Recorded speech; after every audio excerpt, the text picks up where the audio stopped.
हमारी ये A1 book summary channel में आपका बहुत बहुत स्वागत है।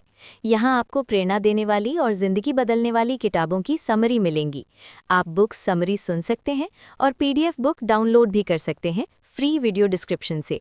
नए वीडियो देखने के लिए कृपया चैनल को सब्सक्राइब करें। इंडिस्ट्रैक्टेबल, विक्षेप मुक्त जीवन की कला।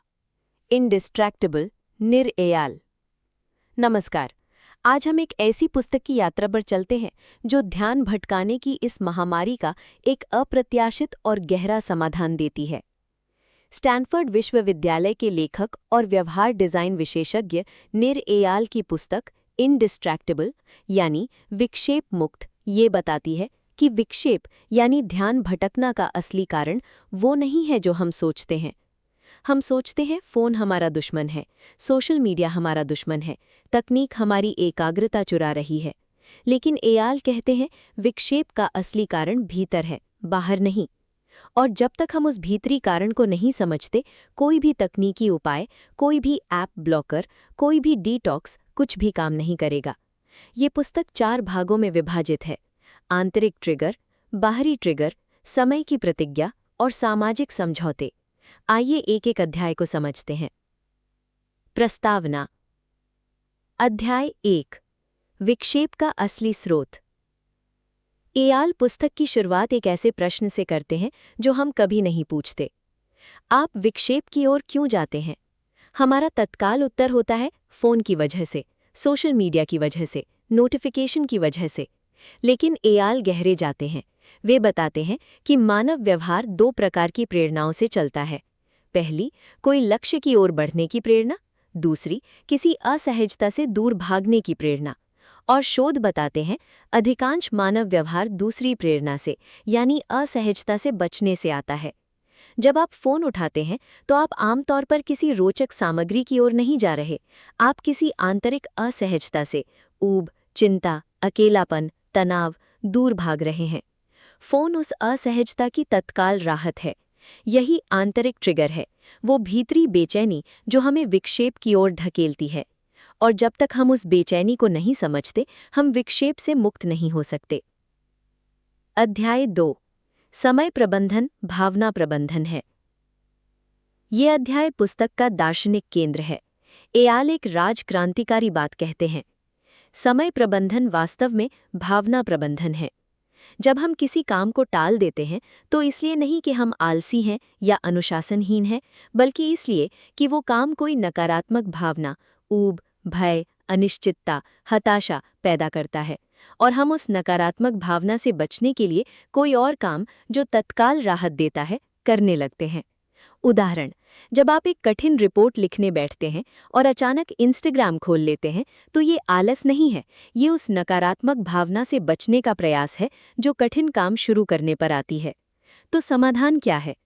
एयाल कहते हैं उस भावना को दबाइए मत, न उससे भागिए, उसे स्वीकार करिए, उसे महसूस करिए और फिर काम जारी रखिए। यही विक्षेप मुक्त होने की पहली कुंजी है।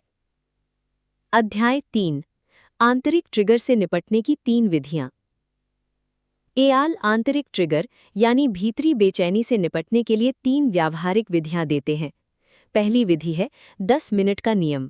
जब भी आप विक्षेप की ओर जाना चाहें, खुद से कहें मैं ये 10 मिनट बाद करूंगा, और उन 10 मिनट में अपने काम पर ध्यान दें। अधिकतर बार वो इच्छा 10 मिनट में कम हो जाती है, और यदि नहीं हुई तो 10 मिनट बाद फिर वही कहिए। ये इच्छा का सर्फिंग है, इच्छा की लहर को देखना और उसके साथ बहे बिना उसे गुजरने देना। दूसरी विधि है जिज्ञासु बनिए। जब बेचैनी महसूस हो, उससे भागने की बजाय उसके बारे में जिज्ञासु हो जाइए। खुद से पूछिए, ये बेचैनी कहाँ से आ रही है? ये कैसी लगती है? क्या ये वास्तव में असहनीय है? जब आप बेचैनी को एक वस्तुनिष्ठ जिज्ञासा से देखते हैं, वो अपनी शक्ति खो देती है। तीसरी विधि है पहचान बदलिए। एयाल कहते हैं आप जो पहचान रखते हैं उसी के अनुसार व्यवहार करते हैं। यदि आप खुद को विक्षेप प्रवण मानते हैं तो आप वैसे ही रहेंगे। लेकिन यदि आप खुद को विक्षेप मुक्त व्यक्ति के रूप में पहचानते हैं तो आपका व्यवहार उस पहचान के अनुसार बदलने लगता है। मैं विक्षेपों का प्रतिरोध नहीं करता, मैं बस एक विक्षेप मुक्त व्यक्ति हूँ। अध्याय 4, बाहरी ट्रिगर सहायक हैं या शत्रु। भीतरी बेचैनी के बाद एआल बाहरी ट्रिगर की बात करते हैं। बाहरी ट्रिगर वे संकेत हैं जो हमारे वातावरण से आते हैं, notification, email, phone call, TV, सहकर्मी। लेकिन एआल एक महत्वपूर्ण अंतर करते हैं। सभी बाहरी ट्रिगर बुरे नहीं हैं। कुछ बाहरी ट्रिगर सहायक हैं, जो हमें सही काम की याद दिलाते हैं। कुछ बाहरी ट्रिगर हानिकारक हैं, जो हमें उस काम से दूर ले जाते हैं जो हमें करना था। प्रश्न ये है कि क्या ये ट्रिगर मुझे वो करने में मदद कर रहा है जो मैं करना चाहता था, या ये मुझे भटका रहा है? यदि भटका रहा है तो ये शत्रु है। और एआल कहते हैं, इन हानिकारक बाहरी ट्रिगर को हटाना हमारी जिम्मेदारी है। अध्याय 5, तकनीक को अपने अनुकूल बनाइए। इस अध्याय में एआल तकनीक के बारे में एक संतुलित दृष्टिकोण प्रस्तुत करते हैं। वे न तो तकनीक से दूर रहो कहते हैं, न ही तकनीक का असीमित उपयोग करो। उनका दृष्टिकोण है, तकनीक को इस तरह व्यवस्थित करिए कि वो आपकी सेवा करे, न कि आप उसकी। व्यावहारिक सुझाव। पहला, अपने फ़ोन की होम स्क्रीन से सभी सोशल मीडिया ऐप हटा दीजिए। उन्हें एक अलग फ़ोल्डर में रखिए जहां पहुंचने के लिए थोड़ी मेहनत करनी पड़े। ये छोटी सी बाधा विक्षेपों को 50% तक कम करती है। दूसरा, सभी नॉन ज़रूरी नोटिफिकेशन बंद करिए।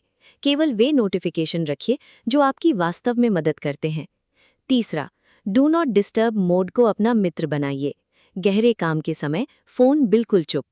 चौथा, ईमेल और संदेशों के लिए एक निश्चित समय तय करिए, बाकी समय इन्हें न देखिए। पांचवा, वेबसाइट ब्लॉकर का उपयोग करिए उन वेबसाइटों के लिए जो विक्षेप का स्रोत हैं। अध्याय 6, कार्यस्थल और बाहरी ट्रिगर। एआल कार्यस्थल की विशेष चुनौतियों पर ध्यान देते हैं। खुले ऑफिस जहां हर कोई हर समय दिखता है, विक्षेप का सबसे बड़ा स्रोत है। क्या आपके पास 1 मिनट है? ये वाक्य प्रोडक्टिविटी का सबसे बड़ा किलर है। एआल के सुझाव। पहला, व्यस्त संकेत बनाइए। जब गहरे काम में हो, हेडफोन लगाइए, एक छोटी सूचना लगाइए, अभी उपलब्ध नहीं। सहकर्मियों को ये संकेत समझना सिखाइए। दूसरा, बैठकों की संस्कृति बदलिए। अनावश्यक बैठकें विक्षेप का संस्थागत सबसे बड़ा रूप हैं। हर बैठक से पहले पूछिए, क्या ये ईमेल से हल हो सकता है? हर बैठक का एजेंडा पहले से तय करिए। हर बैठक का समय सीमित करिए। तीसरा, ईमेल संस्कृति बदलिए। यदि आप हर ईमेल का तुरंत जवाब देते हैं, तो लोग हर समय तुरंत जवाब की अपेक्षा रखेंगे। धीरे धीरे ये अपेक्षा बदलिए। अध्याय 7, अपने मूल्यों से समय जोड़िए। ये भाग पुस्तक का सबसे व्यावहारिक और परिवर्तनकारी हिस्सा है। एआल एक महत्वपूर्ण बात कहते हैं, यदि आपने अपना समय नहीं भरा तो दूसरों की प्राथमिकताएं उसे भर देंगी। समाधान, टाइम बॉक्सिंग, यानी अपने कैलेंडर में हर महत्वपूर्ण गतिविधि के लिए एक निश्चित समय खंड बनाइए। लेकिन एआल यहाँ एक अलग दृष्टिकोण देते हैं। वे कहते हैं, टाइम बॉक्सिंग केवल काम के लिए नहीं, जीवन के हर क्षेत्र के लिए। 3 क्षेत्रों में समय की प्रतिज्ञा। पहला क्षेत्र, आप, अपने स्वास्थ्य, नींद, व्यायाम और व्यक्तिगत विकास के लिए समय। दूसरा क्षेत्र, रिश्ते, परिवार, मित्र और समुदाय के लिए समय। तीसरा क्षेत्र, काम, अपनी प्रोफेशनल जिम्मेदारियों के लिए समय। एआल कहते हैं, इस क्रम में प्राथमिकता दीजिए। पहले खुद, फिर रिश्ते, फिर काम। क्योंकि यदि आप खुद ठीक नहीं हैं, तो न रिश्ते ठीक होंगे, न काम। अध्याय 8, कैलेंडर को पवित्र बनाइए। एआल टाइम बॉक्सिंग कैलेंडर का एक विशेष तरीका सुझाते हैं। पहला कदम, अपने कैलेंडर में पहले खुद के लिए समय भरिए। व्यायाम, नींद, ध्यान, पढ़ना, ये पहले आते हैं। दूसरा कदम, रिश्तों के लिए समय भरिए। परिवार के साथ रात का खाना, दोस्त से मुलाकात, ये भी कैलेंडर में होने चाहिए। तीसरा कदम, काम के लिए समय भरिए। गहरे काम, बैठकें, ईमेल, सब निश्चित समय पर।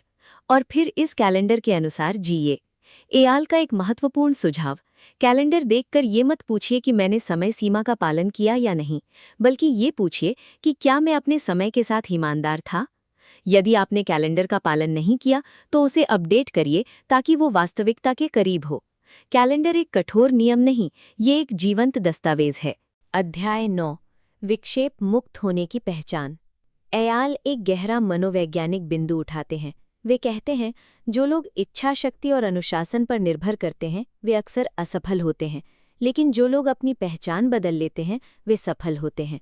विक्षेप मुक्त होना एक कौशल नहीं है जो आप सीखते हैं, ये एक पहचान है जो आप अपनाते हैं। जब कोई आपको धूम्रपान ऑफर करे और आप कहें, नहीं धन्यवाद, मैं धूम्रपान नहीं करता, तो ये इच्छा शक्ति नहीं है, ये पहचान है। उसी तरह जब आप खुद को विक्षेप मुक्त व्यक्ति के रूप में पहचानते हैं तो आप विक्षेप का प्रतिरोध नहीं करते, आप बस वैसे व्यवहार करते हैं जैसा एक विक्षेप मुक्त व्यक्ति करता है। ये छोटा सा मानसिक बदलाव बड़े से बड़े व्यवहार परिवर्तन की नींव है। भाग 4 सामाजिक समझौते बनाना। अध्याय 10 कार्यस्थल में विक्षेप मुक्त संस्कृति। एयाल बताते हैं कि व्यक्तिगत प्रयास पर्याप्त नहीं है। यदि आपका कार्यस्थल, आपकी कंपनी, आपकी टीम विक्षेप को प्रोत्साहित करती है तो व्यक्तिगत प्रयास से बहुत अधिक नहीं होगा। इसलिए सामाजिक समझौते बनाने होंगे। कंपनी स्तर पर सुझाव। पहला, विक्षेप मुक्त समय की नीति बनाइए। हर टीम के लिए कुछ घंटे जब कोई भी व्यवधान नहीं डालेगा।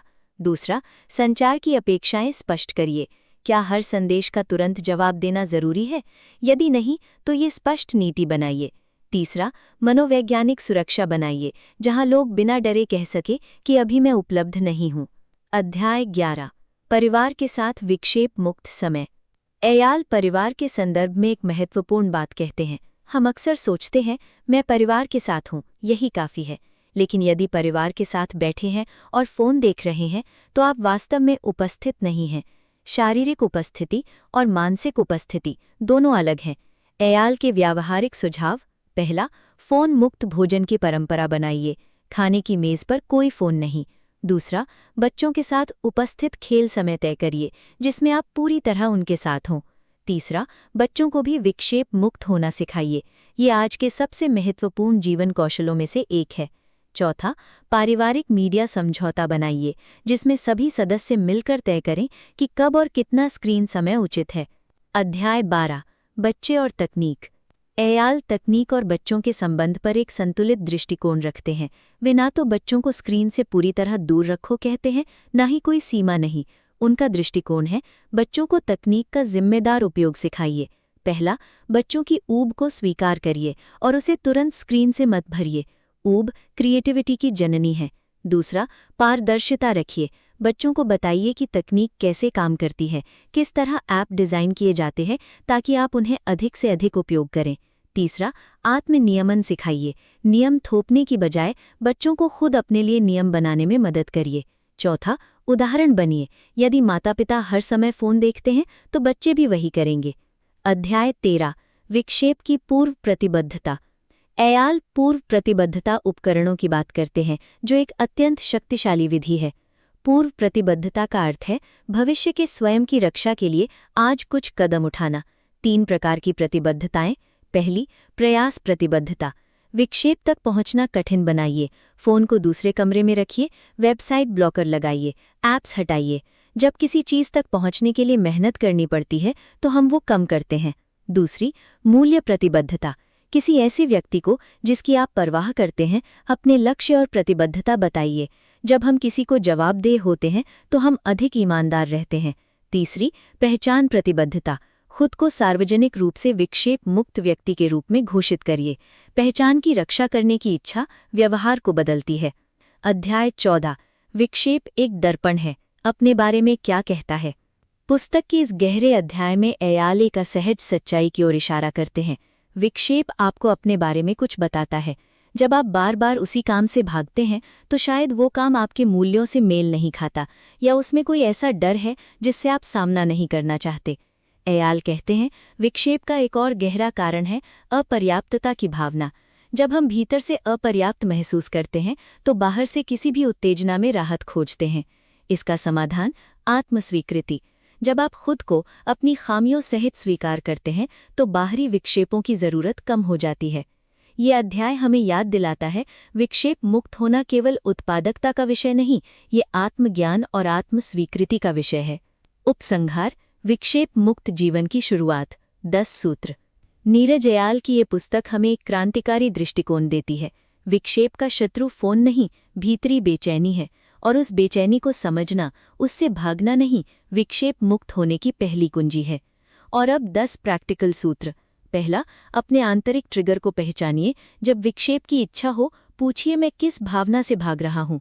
दूसरा, उस भावना को स्वीकार करिए, दबाइए नहीं। तीसरा, 10 मिनट का नियम अपनाइए। चौथा, अपनी पहचान बदलिए, मैं एक विक्षेप मुक्त व्यक्ति हूँ। पांचवा, सभी गैर जरूरी नोटिफिकेशन बंद करिए। छठा, अपने कैलेंडर में तीनों क्षेत्रों खुद, रिश्ते और काम के लिए समय भरिए। सातवां, कार्यस्थल में विक्षेप मुक्त समय की नीति बनाइए। आठवां, परिवार के साथ मानसिक उपस्थिति का अभ्यास करिए। नौवां, पूर्व प्रतिबद्धता उपकरणों का उपयोग करिए। 10वां, अपनी बेचैनी के बारे में जिज्ञासु रहिए, ये आपके बारे में बहुत कुछ बताती है। नीरज एयाल का अंतिम संदेश है, विक्षेप मुक्त होना इच्छा शक्ति की बात नहीं है, ये इस बात की समझ है कि आप क्या चाहते हैं और उसके अनुसार अपना समय और ध्यान देने की कला है। आज से इसी क्षण से एक निर्णय लीजिए। अगली बार जब आप फोन उठाएं, 1 सेकंड रुकिए, पूछिए मैं ये क्यों कर रहा हूं, और फिर चुनिए सचेतन रूप से। यही विक्षेप मुक्त जीवन की शुरुआत है। धन्यवाद। नए वीडियो देखने के लिए कृपया चैनल को सब्सक्राइब करें। वीडियो को आखिर तक देखने के लिए आपका बहुत बहुत धन्यवाद। अगर आप चाहें तो पढ़ने के लिए वीडियो डिस्क्रिप्शन से PDF बुक फ्री में डाउनलोड भी कर सकते हैं।